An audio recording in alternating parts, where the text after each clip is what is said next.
Seigneur, ta parole est grande, elle demeure à jamais.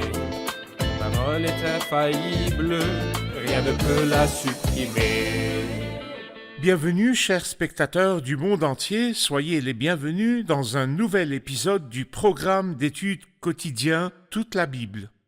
Durant notre étude du livre des Proverbes, le troisième livre poétique de l'Ancien Testament, nous en étions arrivés au chapitre 30. Le chapitre 30 étant l'avant-dernier, dans l'épisode précédent, nous avions clôturé avec le chapitre 29, lequel marque la fin des proverbes regroupés par les hommes du roi Ézéchias. Laissez-moi d'abord accueillir nos invités, les serviteurs du Seigneur qui nous honorent de leur présence. Frère Isaac Elia, bienvenue. Frère Faye Swad, bienvenue. Merci. Bienvenue aussi au public aujourd'hui, bienvenue à vous tous. Frère Isaac, je lis les premiers versets du chapitre 30. Parole d'Agur, fils de Jaquet, message prononcé par cet homme pour Ithiel et pour Ucal. Certes, je suis idiot plus que tout autre, et je n'ai pas l'intelligence d'un homme. Je n'ai pas appris la sagesse et je n'ai pas la connaissance du Saint. Qui est monté au ciel et qui en est descendu? Qui a rassemblé le vent dans le creux de ses mains? Qui a serré l'eau dans son manteau?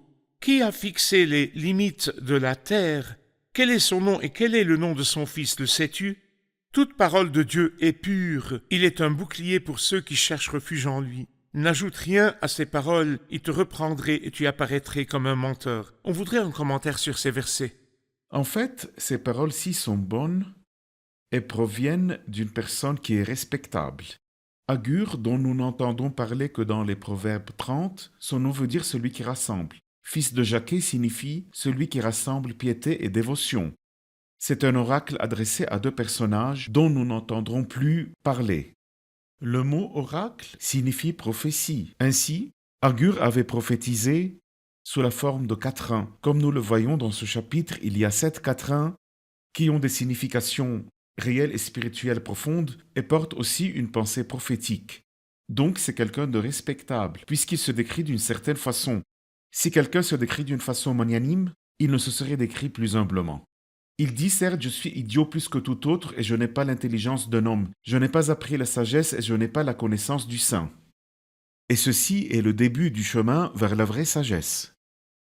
Dieu n'a aucunement dit dans la Bible que l'homme avait la sagesse. Le Christ a reproché à ses disciples leur manque de foi. Exact. Et non leur manque de sagesse. Justement car l'homme n'est pas supposé être sage. La preuve, les paroles de Jacques dans son épître, si l'un de vous manque de sagesse, Qu'il la qu'il la demande. demande à Dieu. Donc celui qui se croit sage ne comprendra jamais rien. Oui. Alors que celui qui se sent, tout comme Agur, stupide plus que tout autre, qui n'a ni sagesse ni connaissance, c'est celui qui saura et comprendra tout. En fait, non seulement il s'est dit stupide sans connaissance, mais il s'est placé aussi au dernier rang. Il a dit « je suis stupide ». Plus que tout autre. Donc, si tous manquaient d'intelligence, je serais le moins intelligent d'entre eux. Ça, Tout alors. comme Paul l'a dit, les pécheurs, je suis Et j'en moi-même suis le le premier premier. d'entre eux. Oui, allez-y. Agur propose 4 questions qui constituent des défis pour un homme naturel, même si il a atteint la Lune et découvert de grandes vérités en sciences et en nouvelles technologies. Regardons ensemble ces 4 questions. Qui est monté au ciel et qui en est descendu? Oui. Que les savants et les philosophes nous disent. Qui est monté au ciel et qui en est descendu? Qui a rassemblé le vent dans le creux de ses mains? Qui a serré l'eau dans son manteau? Qui a fixé les limites de la terre? Donc, et c'est le défi, quel est son nom? Et quel est le nom de son fils, le sais-tu? Agur a prophétisé correctement. Oui. Car nous lisons une révélation claire dans Jean chapitre 3, de la bouche même du Christ alors qu'il parlait à Nicodème, au verset 13. Il avait dit, personne n'est monté au ciel, Sinon celui... sinon celui qui est descendu du ciel, le Fils de l'homme. Celui qui te parle, ô Nicodème, maintenant et ici qui sur est la au terre, ciel. et qui est au ciel. Qui peut se trouver en même temps sur terre et au ciel, sinon Dieu? Quel est son nom? Et quel est le nom de son fils? Celui qui est présent devant toi, c'est le Fils de Dieu Oui. en C'est personne. cette même révélation sur le Fils de Dieu qu'on trouve dans l'Ancien Testament. Exact. Nous trouvons cette révélation dans l'Ancien Testament. Certains vous diraient, vous ne racontez que des trucs bizarres. Montrez-nous où Christ a-t-il dit qu'il est Dieu. Mais il l'a dit. On le lit dans le psaume 45 de l'Ancien Testament. Quand il dit, en parlant du Fils dans le Nouveau Testament, ton trône, ô Dieu, est éternel. Et ici, le Fils de Dieu. Quel est le nom de son fils, le sais-tu? Qui peut répondre? Personne ne peut y répondre. Même pas le cerveau humain, car certains disent que l'on a connu Dieu à travers l'intelligence humaine. Donc utilisez vos matières grises et répondez à ces questions. Exact. Effectivement, on ne peut pas saisir Dieu. Il est infini, donc insaisissable pour le cerveau limité. On le connaît à travers la La révélation. révélation, et non pas l'essence, Ni les mesures. mais par la La révélation, révélation divine. divine. Le second défi est qui a rassemblé le vent dans le creux de ses mains. Le Seigneur dit en Jean 3, le vent souffle où il veut et tu en entends le bruit, mais tu ne sais pas d'où il vient ni où il va. Qui a le contrôle? Il dit qui a serré l'eau dans son manteau quand on voit la création dans Genèse 1. Qui a ordonné à la terre ferme d'apparaître? Qui est-il? C'est Elohim, c'est Dieu, Dieu trinitaire. Qui a fixé les limites de la terre? Il l'a fait. Qui est-il? Quel est son nom? Quel est le nom de son fils? Dans la lettre aux Hébreux chapitre 1, il l'a établi héritier de toutes choses et c'est par lui aussi qu'il a créé l'univers. Ainsi, ces paroles sont magnifiques, de grandes révélations sur Dieu et sur le Christ, le Fils de Dieu. Et toute parole de Dieu est pure.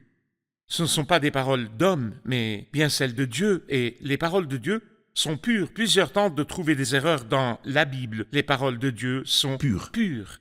Les jours et les années passent, mais la parole de Dieu reste pure. Allez-y. C'est comme si Agur déclarait son besoin de révélation divine. Oui. Donc je ne pourrais rien comprendre de Dieu sauf si lui-même me le révèle. C'est pourquoi cet homme s'est crié « Comment puis-je comprendre et connaître les réponses ?» Toute parole de Dieu est pure. Il est un bouclier pour ceux qui se réfugient en lui. Puis il nous avertit de ne rien changer à ses paroles. Parfait. Donc, il serait bon pour tous ceux qui ont des questions ou interrogations de ne pas faire de mauvaises interprétations, mais plutôt lire la Bible. Celui qui ignore comment la terre fut formée peut lire dans la Bible qu'au commencement, Dieu créa le ciel et la terre. Celui qui s'interroge sur sa propre fin peut lire dans la Bible que Dieu préordonne toute fin. Tout dépend de l'acceptation du Christ par la foi. Toute révélation sur Dieu est à notre disposition dans la Bible. Celui qui ignore tout de Dieu peut farfouiller dans la Exact. Bible. Dieu s'est révélé dans la Bible. Nous avons la Bible qui est la révélation divine de la personne de Dieu. Frère Ayad, nous aimons toujours souligner que Dieu a révélé plutôt que Dieu le sait. Exactement. En fait, il sait toutes choses, mais il Exact. nous a révélé tout ce qu'il sait et tout ce qu'il a fait à travers ce livre. Ce livre, la Nous Sainte allons prendre Bible. une pause et on se retrouve pour poursuivre notre étude. Chers spectateurs, je vous retrouve après la pause. Restez à l'écoute.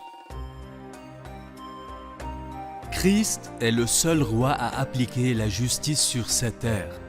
Et le second avènement du Christ sur cette planète est le seul espoir pour ce monde ici-bas. Nous remercions Dieu car l'Église quittera cette terre avant que Christ ne revienne juger le monde. C'est ce qu'il nous a promis. Les politiciens de nos jours sont influencés par les cadeaux. On l'a toujours vu dans toute politique suivie par les principaux pôles. Mais le Seigneur Jésus-Christ jugera avec droiture et justice. Gloire à lui pour les siècles des siècles.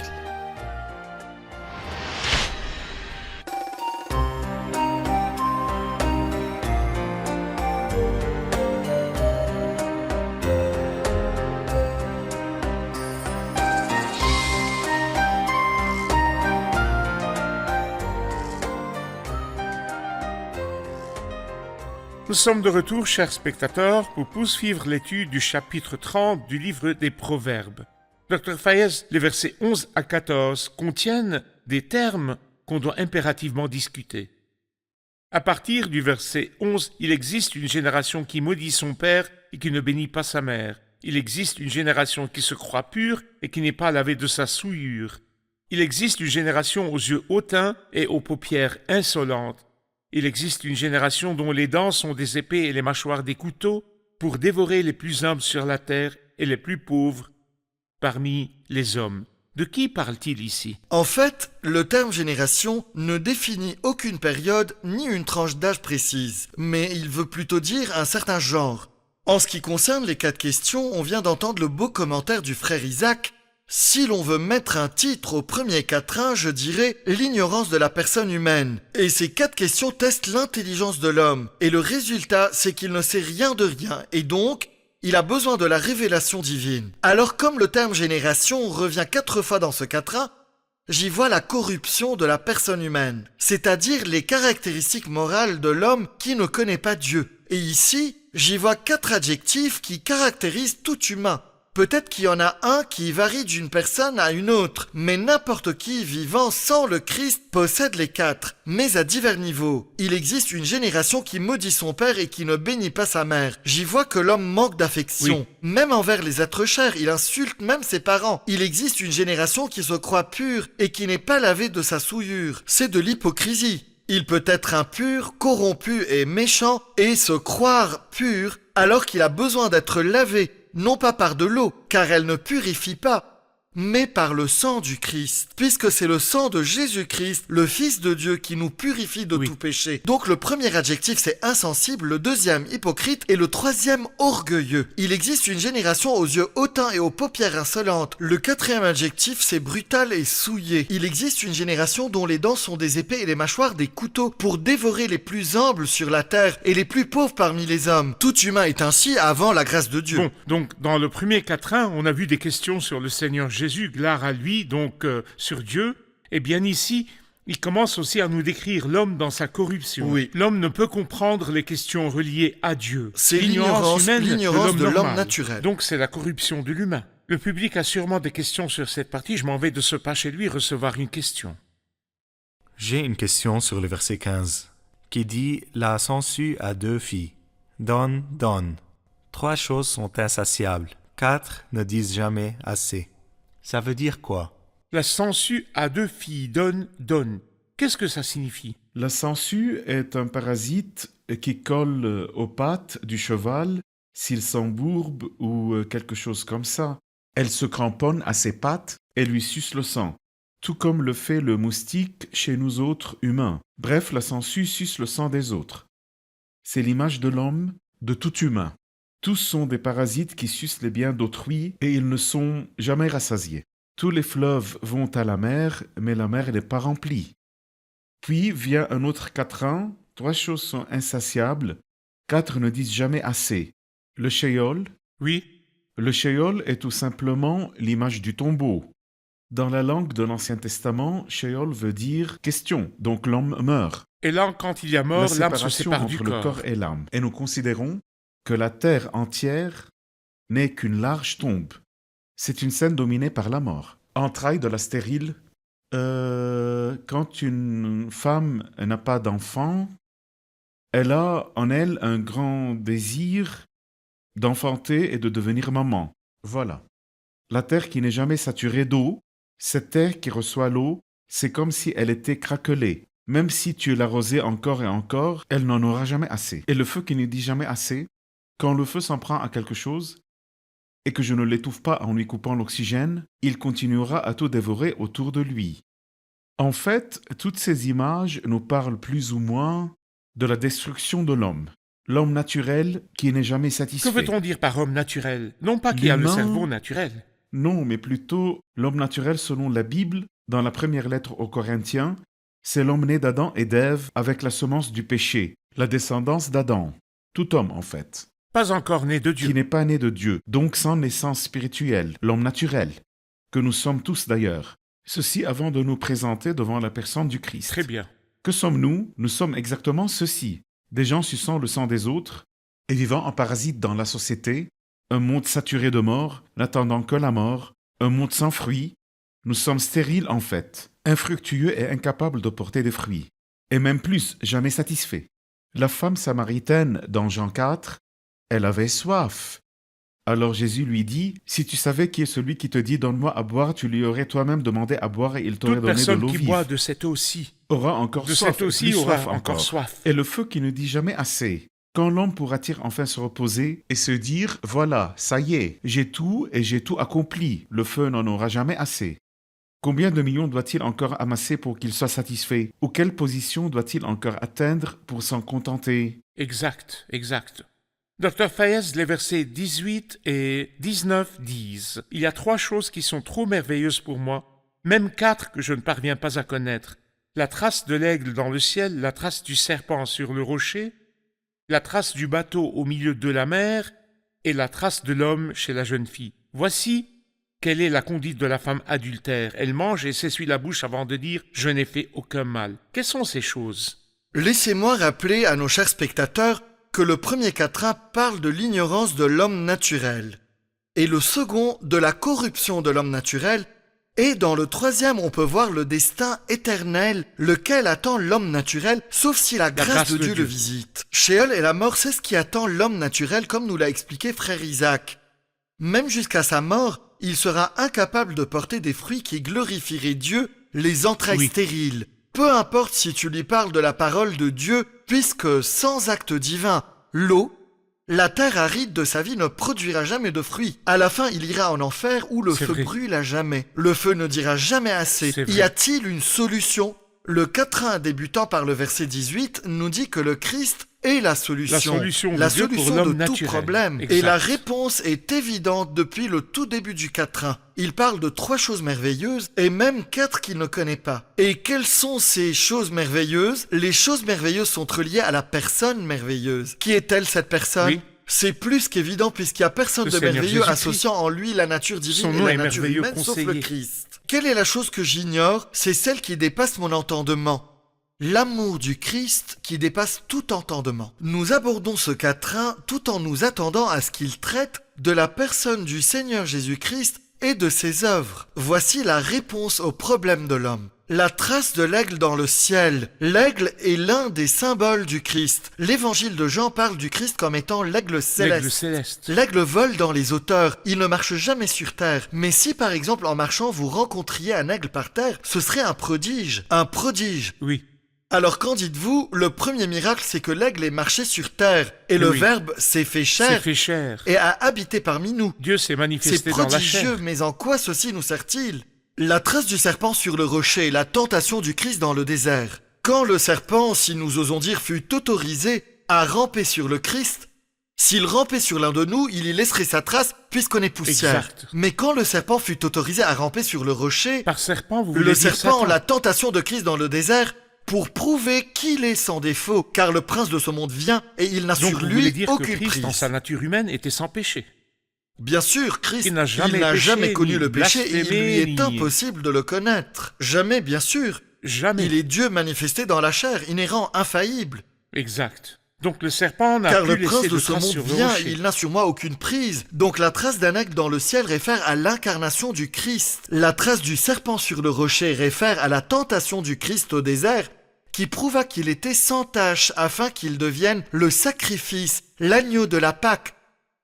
Après avoir été examiné et trouvé parfait, la trace du bateau au milieu de la mer nous parle de la passion rédemptrice du Christ. Et c'est une image qu'on retrouve dans les psaumes. L'abîme appelle à notre abîme au fracas de tes cascades, toutes tes vagues et tous tes flots passent sur moi. La passion rédemptrice du Christ, sous les coups du jugement et de la colère du Dieu juste. Mais pourquoi Christ a-t-il enduré tout cela de son plein gré? Ah, la trace de l'homme chez la jeune fille. Christ a aimé l'Église. Oui. L'Église ici est la jeune fille. Une vierge. Christ a aimé l'Église. Il s'est donné lui-même pour elle. Ce qui ajoute beauté et splendeur à l'histoire, c'est la beauté et grandeur de la parole du Seigneur dans le verset suivant. Voici quelle est la conduite de la femme adultère. L'adultère dans l'Ancien Testament, c'est Israël, celle qui a crucifié le Christ. Elle a commis son grave impair, puis elle mange et s'essuie la bouche avant de dire « je n'ai fait aucun mal ». Et c'est bien ce qu'Israël a fait après la crucifixion, comme nous lisons, je pense dans le chapitre 5, les Juifs amenèrent les apôtres et les frappèrent leur disant « Et voilà que vous avez rempli Jérusalem de votre enseignement et que vous voulez faire retomber sur nous le sang de cet homme. » Eh bien, on n'a rien fait de Oui. mal, pourquoi nous accuser Oui. de sa mort? Mais n'est-ce pas vous qui avez dit que son sang retombe sur nous et sur nos enfants? Vous avez oublié? Eh bien, c'est la femme adultère qui s'est essuyé la bouche disant « Je n'ai fait aucun mal ». Mais si, tu l'as fait et tu as été mise de côté. C'était une belle opportunité pour elle de permettre à la grâce divine de la changer. Très belle parole, merci. Une courte pause, puis nous recevons une question du public. Chers spectateurs, on se retrouve après cette pause. Restez à l'écoute.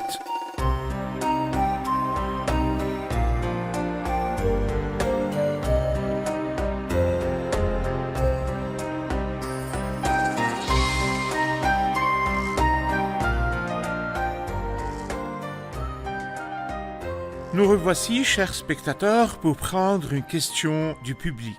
C'est à propos des versets depuis le 21, il y a 3 choses qui font trembler la terre, même 4 qu'elle ne peut pas supporter. Un esclave qui devient roi, un fou qui a de la nourriture à satiété, une femme détestée qui se marie et une servante qui dépossède sa maîtresse. Qu'est-ce qu'ils veulent dire? Qu'est-ce qu'ils veulent dire? C'est une matière à éclaircir. Un nouveau quatrain. C'est le 5e jusqu'à présent.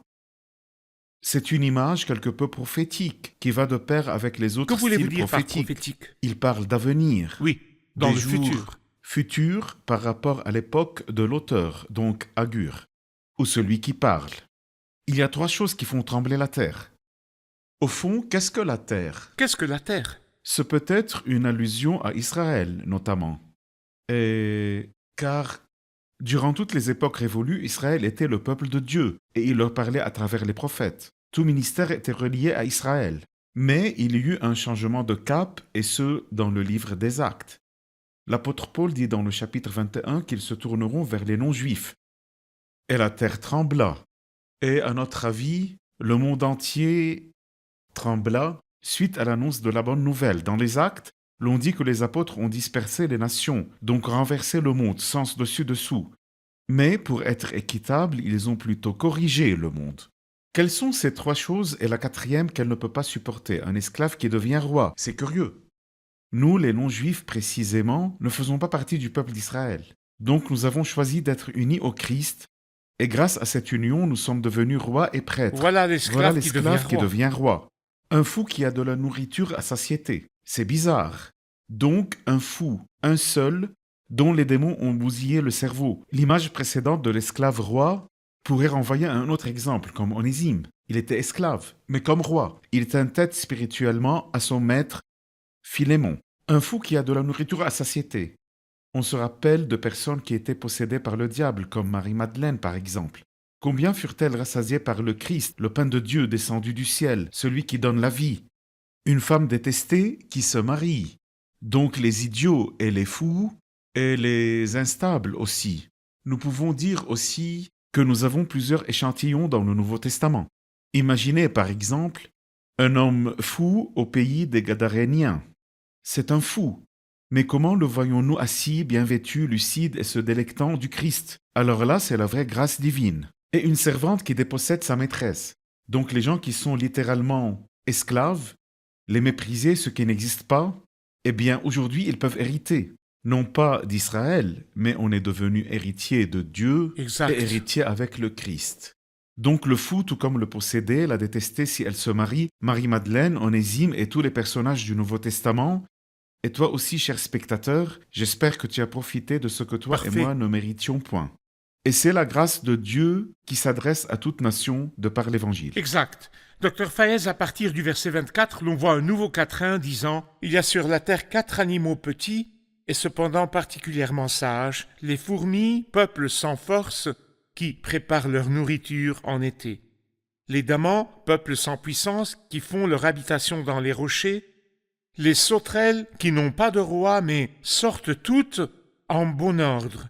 Le lézard que tu peux attraper avec tes mains et qui se trouve dans les palais des rois. » Oui, Quelles sont ces 4 choses? c'est le 6e quatrain des 7 d'Agur, le fils de Jaquet. Si le 5e parle de la grâce adressée aux non-juifs, en effet, la grâce de Dieu, source de salut pour tous les hommes, a été révélée. Tous les hommes. Dans ce quatrain, je vois que non seulement cette grâce est salvatrice, mais enseignante aussi. La grâce sauve et enseigne ceux qu'elle a rachetés. Et qu'enseigne-t-elle? Elle enseigne. Elle enseigne à ces faibles petites créatures la sagesse, car ils se sont unis au Christ, qui est devenu par la volonté de Dieu notre sagesse. En notre fort intérieur, nous ressemblons à ces faibles créatures. Nous étions comme des fourmis, mais la sagesse nous a appris à préparer notre nourriture pour l'avenir. La nourriture ici n'est pas n'importe laquelle. La grâce nous a appris que le Christ est notre vraie nourriture. C'est lui la manne vivante descendue du ciel. Les damans des rochers nous disent que notre sécurité se trouve en Christ. Les damans est une espèce sans puissance qui habite dans les rochers. Que Christ est notre nourriture et les damans que notre sécurité est en Christ. Notre sécurité est en Christ qui est le rocher parfait. Les sauterelles nous parlent de notre unité dans le Christ. Elles n'ont pas de chef ni de roi. Pourtant elles sortent toutes ensemble. Qui les guide ainsi? Leur sens du vent. Et nous, qu'est-ce qui nous rassemble? Notre sens de l'Esprit Saint. Même sans roi ni chef visible parmi nous, notre unité est en Christ. Le lézard nous indique notre position en Christ au royaume des cieux. Car le lézard, ce n'est pas l'araignée que les dames chassent du plafond en nettoyant, mais c'est un lézard qui se cramponne au plafond des palais des rois. Si tu lui demandais de descendre, il refuserait car il préfère les auteurs. Il ne descend Il ne pas. descend pas, il ne s'abaisse pas. Donc il nous parle de notre position au rang en le Christ, au royaume céleste. Si donc vous êtes ressuscité avec Christ, recherchez les choses d'en haut. Très bien dit. Frère Isaac, permettez-moi le dernier quatrain, verset 29, en 1 minute. Allez-y. Agur complète le thème qu'il a commencé avec le premier quatrain et le finit avec le 7e. Il y en a 3 qui ont une belle allure, même 4 qui ont une belle démarche. Le lion, le plus puissant des animaux. Toute l'histoire nous prouve que certains peuvent se montrer en lion, comme le diable, mais il n'y a qu'un seul lion. Ne pleure pas car le lion de la tribu de Juda a vaincu. C'est Jésus-Christ. Très bien. Ici, c'est une belle image du futur règne du Christ. Bien sûr, le second avènement du Christ élevant l'Église vers les cieux n'existe pas dans l'Ancien Testament, car elle était un mystère. Donc il parle ici des 7 années qui suivront l'enlèvement de Et l'Église. la venue du Christ Sa dans la venue dans la gloire. puissance et la gloire, pour juger les vivants et les morts et établir son royaume, le royaume de justice et de paix qui perdurera 100 ans. Comme le lion, le Comme rejeton le lion. de la tribu de Juda. Parfait. C'est le plus puissant des animaux, qui ne recule devant personne. Tous reculent devant lui, mais lui ne recule jamais. Le cheval tout équipé, le bouc et le roi à qui personne ne résiste, tout ceci nous parle d'animaux puissants qui reflètent l'image splendide du futur règne du Seigneur Jésus-Christ. Très bien. Agur avait commencé par parler du Christ, le Dieu éternel, puis qui nous vient en image d'un aigle. Puis l'œuvre du Christ sur la croix, symbolisée par la trace d'un homme chez une jeune vierge. Notre nourriture et sécurité sont en lui, et notre rassemblement en son nom, symbolisé par les sauterelles qui n'ont pas de roi. Enfin, la venue du Christ dans la puissance et la gloire pour établir son royaume. Vraiment de très beaux quatrains, merci à vous. Notre épisode touche à sa fin. Écoutons maintenant les interventions du public. Que c'est merveilleux, un esclave s'il devient roi et une servante si elle dépossède sa maîtresse. Ça prouve que c'est l'œuvre de la grâce divine accomplie par le Seigneur Jésus rien que pour nous et qui a fait que nous sommes devenus rois et prêtres après avoir été esclaves. Très bien. Les éloignés du Seigneur crient « Donne-nous, donne-nous », mais un seul a appris au monde le vrai don de soi. Car chez lui, donner vaut mieux que de recevoir. Merci, que Dieu vous bénisse. Merci, chers serviteurs du Seigneur. On se retrouve pour un prochain épisode si Dieu le veut. Chers spectateurs, après cette merveilleuse révélation de la parole de Dieu, et après avoir découvert la corruption de l'homme naturel, puis l'œuvre de Dieu pour le sauver, à travers le Christ qui est venu mourir pour nous sur la croix, je vous exhorte à fuir le mauvais et allez vite trouver refuge dans le Christ. On se retrouve dans le prochain épisode, le dernier du livre des Proverbes. Que le Seigneur vous garde.